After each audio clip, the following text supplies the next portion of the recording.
Bienvenue dans la saison 2 de mon podcast L'enthousiasme par les mots. Je suis Frédéric Mercier, coach de vie et professionnel, j'habite à Lyon.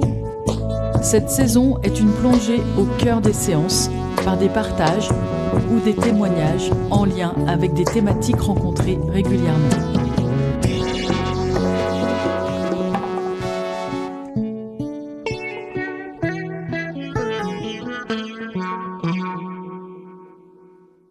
Je vous partage dans ce podcast, au cœur d'une séance, mon expérience de la thématique dans ma communication, comment passer du chacal à la girafe.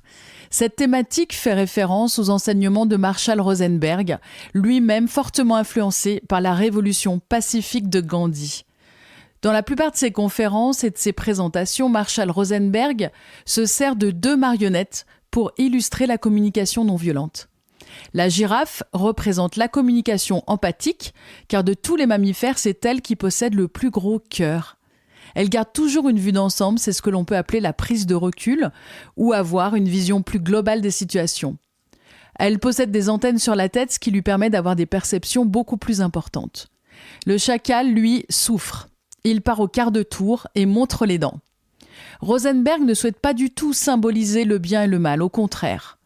La girafe et le chacal représentent plutôt les différentes façons que nous avons de nous exprimer et de percevoir les sentiments et les besoins et enfin de comprendre les autres.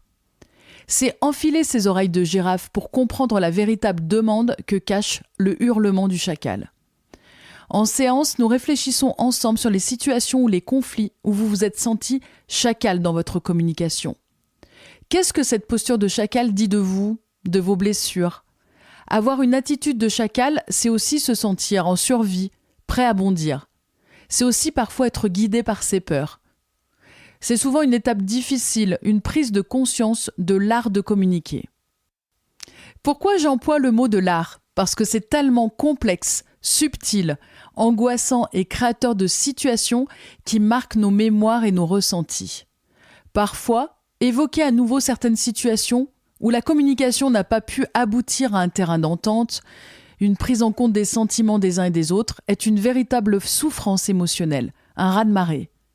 Alors, en utilisant ces deux personnages et leur symbolique en accompagnement, on prend conscience de comment on aborde la communication. Pour enfiler ses oreilles de girafe, un premier obstacle est questionné en séance. De quoi a-t-on peur qui provoque ou influence notre posture chacal ? D'avoir tort ? De ne pas être entendu, compris ? Ou tout simplement de ne pas être aimé ? Je cherche à prendre conscience avec les personnes que j'accompagne de ces deux symboliques.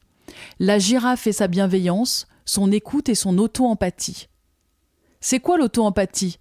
C'est de ne pas juger ce que je ressens, ce dont j'ai besoin, et se sentir légitime et responsable dans ses émotions et sentiments.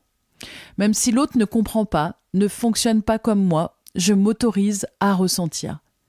Le chacal qui hurle fait des critiques et surtout nie ses propres besoins. Nier ses propres besoins, c'est entraver sa liberté d'être. L'autre ne peut pas connaître mes besoins si je ne les exprime pas. On peut aussi se remémorer des situations et analyser sa posture. En étant totalement honnête, est-ce que je suis en mode chacal ? C'est-à-dire en mode critique et reproche envers les autres ou bien envers moi-même. Comprendre qu'être chacal envers moi-même est aussi destructeur, même si cela se cache derrière une forme d'humilité ou de culpabilité. En étant totalement honnête, est-ce que je suis en mode girafe ? J'écoute et j'entends les émotions et les besoins des autres ou bien de moi-même ? Pour certains profils de personnes, il faut aussi souligner que de ne pas écouter ses besoins pour surinvestir la sphère des besoins et sentiments des autres peut, à un moment ou un autre, nous emmener vers une posture chacal. Par trop plein d'adaptabilité, une surresponsabilisation ou bien une empathie affective qui nie sa propre personne.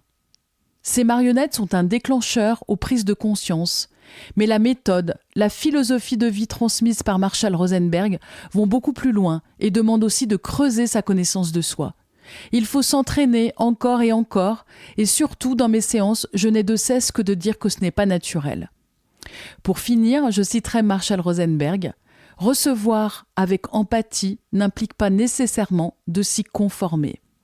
J'espère que cette plongée dans l'une de mes séances vous a plu. Merci beaucoup pour votre écoute. Je vous embrasse.